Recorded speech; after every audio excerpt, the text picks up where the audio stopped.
So that's my review of that movie. So we have a few more left. It looks like I might have 4 more reviews left, maybe 5.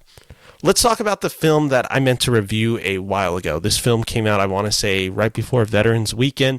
It is a film directed by Edward Berger, which is the film All Quiet on the Western Front, which is described as a German epic anti-war film based on the 1929 novel of the same name.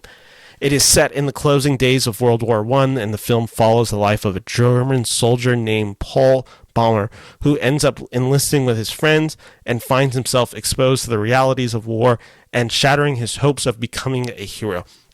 This is an anti-war film. Anyone who watches this film and thinks it glorifies war in any way just isn't able to comprehend or engage with the text in any meaningful way. This film is pretty spectacular. It's a film that is currently available to stream on Netflix, and it's a damn good movie all around. It is largely due to the technical nature of this film. Like, this film is pretty technically impressive, and it's visually very impressive. But yet, unlike other recent war films like Dunkirk or 1970, which I said the same thing, it's a very visual and impressive, but I just didn't like the film. This one fixes that, and I was pretty invested in the devastating emotional core at its center for All Quiet on the Western Front. That is to say that I felt for these characters when they're going on this journey, as they're going through World War I. I felt for them. When characters die, I felt their deaths. It was a film that really worked for me in that way. And in this film, Felix Kramer plays Paul Bäumer, and he's excellent as the role as the hopeful young youth who learns the horrors of war. He's one of these characters that has to have his eyes. He has to learn to have them wide open. Like, it's his exposure to the nastiness of war and the cruelty and the unforgiving nature of war. And in that way, like, he is that character that just has to, like, lose all innocence in this film, and he does that so in superb ways. But I think the standout performance in this film is Albrecht Schuch, who is, I mispronounced that name so bad. Albrecht Schuch is probably my favorite performer in this film. Again, the favorite performer, I can't even say his name correctly.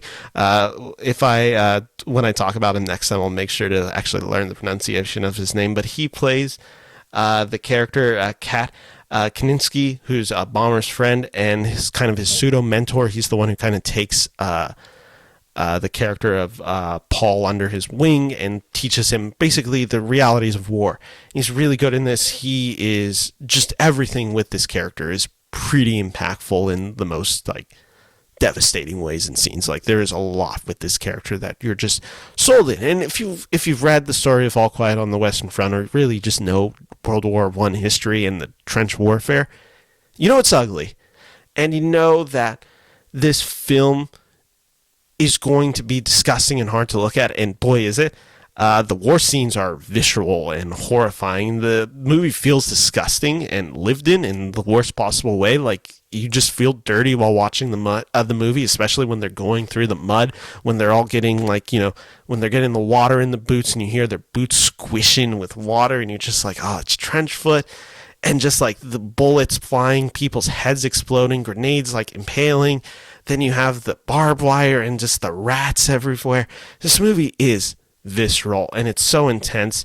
And the thing about this film is, if Saving Private Ryan is the film about, if Saving Private Ryan is that, like, the D-Day sequence where they're all storming, that's what All Quiet on the Western Front is for 2.5 hours. It never really lets up in any way.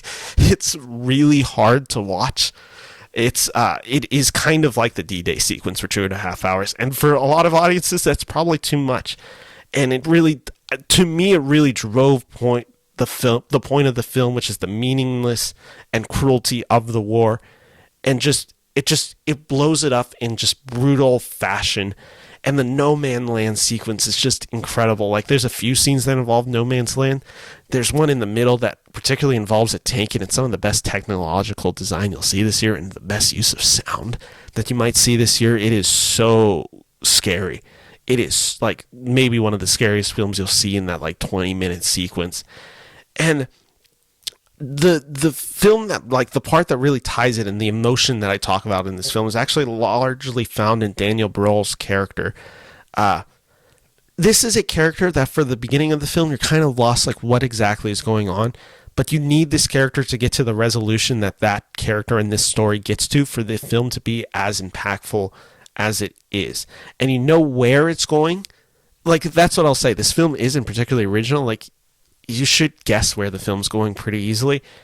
But it just works so well. And it's just so impactful. And the tank sequence, like I said, holy crap. I have to highly recommend this film. This is a really impressive achievement. I can't say I want to go back and rewatch this film, but it's nonetheless really impressive. I got to give All Quiet on the Western Front 4 out of 4 stars. Yeah, really impressive movie all around. You'll see it in the award contention, especially in the below the line.